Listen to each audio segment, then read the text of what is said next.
SFI ने प्रदेश विश्वविद्यालय व सेंट्रल यूनिवर्सिटी में हो रही भर्तियों पर सवाल उठाए हैं। एसएफआई ने अयोग्य लोगों को यूजीसी की गाइडलाइंस को ताक पर रखकर भर्ती करने का आरोप लगाया है। एसएफआई राज्य सचिव अमित ठाकुर ने बताया कि सेंट्रल यूनिवर्सिटी और प्रदेश विश्वविद्यालय भर्ती प्रक्रिया में रोस्टर का पालन नहीं हो रहा है। अयोग्य लोगों को भर्ती करके पात्र लोगों को दरकिनार किया जा रहा है। उन्होंने कहा कि एचपीयू में प्रोफेसर और एसोसिएट प्रोफेसर के पदों पर एबीवीपी, बीजेपी व आरएसएस के बाहरी लोगों को भर्ती किया जा रहा है। ऐसे में शिक्षा के साथ योग्यता का महत्व भी खत्म हो रहा है। एसएफआई इसके खिलाफ कई बार ज्ञापन सौंप चुकी है, लेकिन सरकार ने कोई संज्ञान नहीं लिया है। एसएफआई इसके खिलाफ आंदोलन करेगी।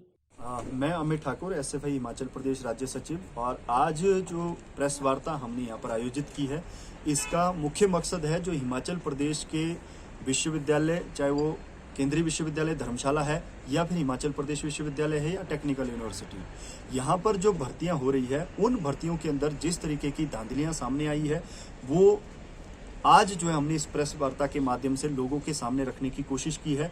क्योंकि हमने देखा है हिमाचल प्रदेश विश्वविद्यालय के अंदर पिछले 1 साल से हम देख रहे हैं जो भर्तियां हो रही है, उन भर्तियों को किस तरीके से जो है उसमें नियमों को ताक पर रखने की कोशिश की जा रही है, यूजीसी के नियमों को बाईपास करने की कोशिश की जा रही है। रोस्टर सिस्टम जो हिमाचल प्रदेश विश्वविद्यालय के अंदर इम्प्लीमेंट होना चाहिए था, उसको जो है दरकिनार करने की कोशिश की गई है। दूसरी तरफ सेंट्रल यूनिवर्सिटी के अंदर हमने देखा है कि वहां पर जो है विश्वविद्यालय के अंदर जिन लोगों को भर्ती किया गया है वो क्वालिफाइड नहीं है। उन लोगों के जो है बहुत सारी जो उनके टीचिंग एक्सपीरियंसेस है उसको जो है वो फुलफिल नहीं कर रहे हैं। एक जो जर्नलिज्म के अंदर वहाँ पर प्रोफेसर की अपॉइंटमेंट हुई है, पंचजन्य के अंदर जो आरएसएस का मुखपत्र है उसके अंदर वो संपादक हुआ करते थे, ठीक है, लेकिन आज की डेट में वो वहाँ पर पीएचडी करा रहे हैं एज ए प्रोफेसर, वहाँ पर जो उनको नियुक्ति मिली है। इसी तरीके से फाइन आर्ट्स के अंदर एक जो प्रोफेसर के रूप में वहाँ अपॉइंटमेंट हुई है, असिस्टेंट प्रोफेसर के रूप में, वो जो सिंपल एमए है, और एक जो है बीएलएलबी है, वो भी वहां पर जो है प्रोफेसर जो है आज पीएचडी करवा रहे हैं। तो ये कहीं ना कहीं यूनिवर्सिटी के जो रिसर्च लेवल है उसके साथ भी एक बहुत बड़ा खिलवाड़ है। और इसी तरीके से हिमाचल प्रदेश विश्वविद्यालय के अंदर भी हो रहा है।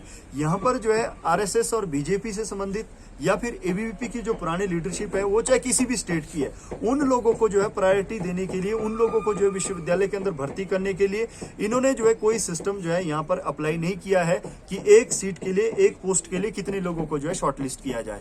एक सीट के लिए एचपीपीएससी 5 लोगों को बुलाती है, या फिर जैसे हमारा जो स्टाफ सिलेक्शन बोर्ड है वो भी जो है उसका भी एक पैटर्न होता है, लेकिन एचपी यूनिवर्सिटी का कोई पैटर्न नहीं है। एक सीट के लिए 15 लोगों को भी बुलाया जा रहा है और फिर 15वें आदमी को जो वहां पर अंदर किया जा रहा है और बाकी 14 लोगों को बाहर किया जा रहा है। ये कहीं ना कहीं जो यूनिवर्सिटी के अंदर नेट जेआरएफ क्वालिफाइड लोग हैं या जो यूजीसी केयर लिस्ट के अंदर जिनके जर्नल पब्लिश हुए हैं, उन तमाम लोगों को जो है इसमें जो है इन भर्ती प्रक्रिया के अंदर जो है उनको बाहर किया गया है और अपने चहेतों को भर्ती देने के लिए, विश्वविद्यालय का भगवाकरण करने के लिए जो है वहां पर अपने चहेतों को भर्ती करने की कोशिश की जा रही है। बिना मतलब की यूनिवर्सिटी के अंदर जो है बहुत सारी पीठ इन्होंने तैयार की है दीनदयाल उपाध्याय के नाम से। सेंट्रल यूनिवर्सिटी के अंदर भी उसका जो दीनदयाल उपाध्याय के नाम से सेंटर बनाया है और वहां पर इस तरह के जो है अयोग्य लोगों को भर्ती करने की कोशिश की जा रही है।